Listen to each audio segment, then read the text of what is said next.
Last Friday, we talked about the 3 tests that every millionaire has to pass, right? And here's the thing, okay? Depending on how many people pass those tests, they split into just 5 categories. About 70% of millionaires and billionaires are self-made, and when you zoom out, every single one of them fits one of these 5 archetypes.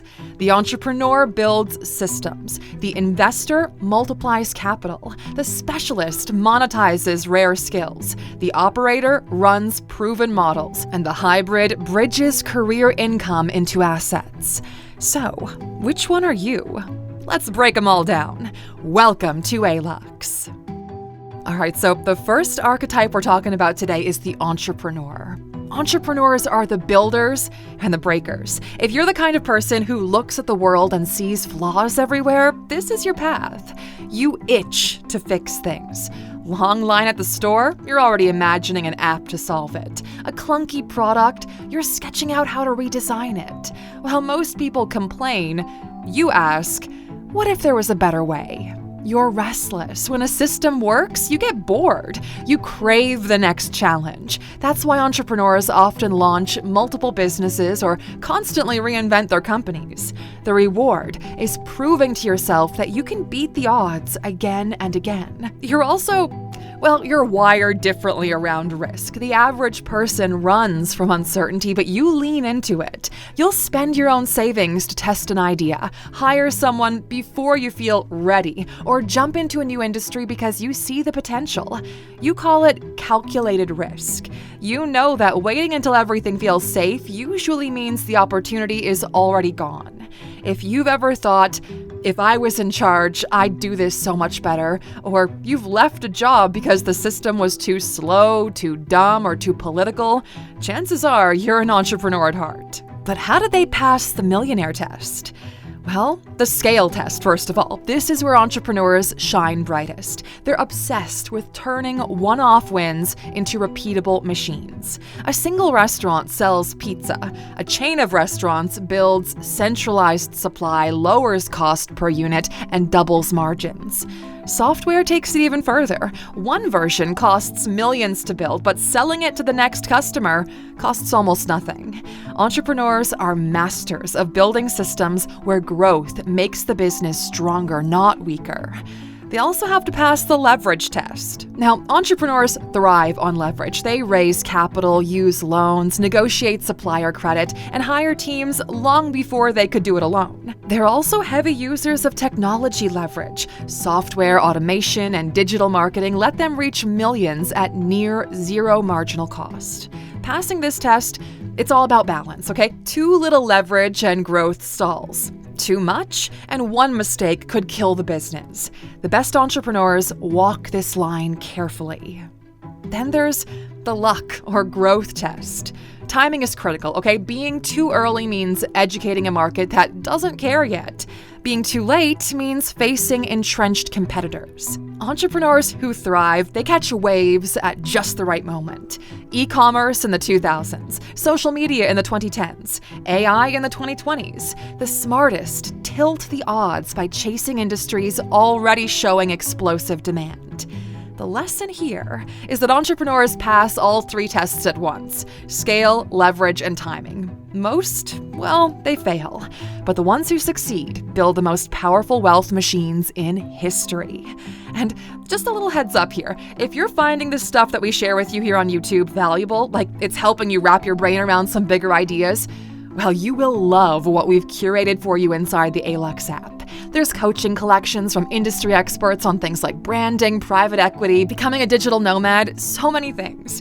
And also daily sessions designed to have you thinking differently about your wealth, your relationships, even your physical health. If the free content we offer up is this good, just imagine what we keep behind a paywall. It's not cheap, but in the realm of investing, it is more than fair. And if you download the app and scan the QR code on screen, you'll get 25% off your annual membership.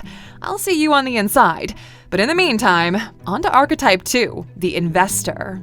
So, investors are multipliers, okay? If you're the type who would rather analyze numbers than pitch a product, this is you, my friend. You're not interested in building from scratch, but you'd rather take capital and make it grow. You're patient in the way that most people aren't. While everyone else wants quick wins, you're comfortable with letting time do the work. You know that €10,000 growing at 8% isn't going to change your life this year. But over decades, it is life-changing. You think in compounding curves, not instant hits. You're disciplined. Investors don't chase hype or gamble on the latest trend. No, you care less about excitement and more about survival. To you, the first rule is simple, okay? Don't lose money. Growth comes second. That's what separates investors from speculators. If you've ever looked at a paycheck and thought, how do I make this money work for me instead of spending it? Well, you're already thinking like an investor. So how these folks pass the millionaire tests? Well, when it comes to the scale test, capital scales by itself. €10,000 at 8% is €800. €10 million at 8% is 800,000. The process is the same, but the outcome multiplies with the base. Investors know this, so they can protect their capital and let compounding do its work. The bigger the base, the faster the wealth accelerates. In terms of the leverage test, investors master financial leverage. Real estate investors use mortgages to buy properties larger than their savings. Private equity firms buy companies using borrowed money. Even small investors use debt carefully to amplify returns. The key is matching debt with stable cash flow. And when it comes to the luck or growth test, investors live and die by timing, okay? Buy at the wrong time and compounding barely works. Buy at the right time and decades of growth will follow. US stocks from 1980 to 2020 produced fortunes, but Japanese stocks over that same period stagnated hard. Smart investors diversify across markets and sectors to tilt the odds in their favor, but luck always does play a role. The lesson here, investors, they don't get rich fast. They get rich steadily, then suddenly. Protect capital, reinvest it, and let time do the compounding. On to Archetype 3, the specialist. Now, specialists are masters of one thing. If you've ever been the go-to person in your field, the surgeon who can do what others can't, the lawyer who wins the impossible case, the engineer who solves problems nobody else can, well, you are a specialist, okay? Your edge is scarcity. There are countless generalists, but very few people who can do what you do at the level you can do it at. That scarcity makes your time valuable.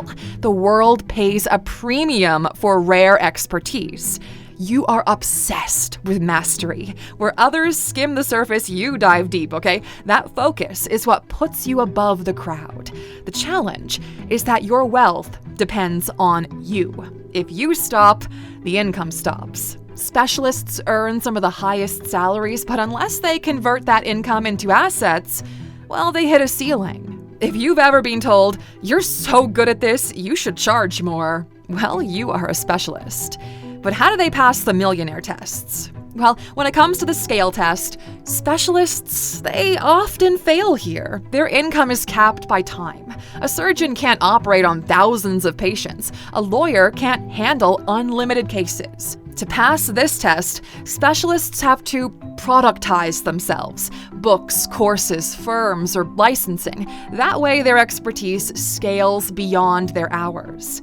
In terms of the leverage test, specialists leverage credibility. Their name becomes a magnet for clients, deals, or endorsements.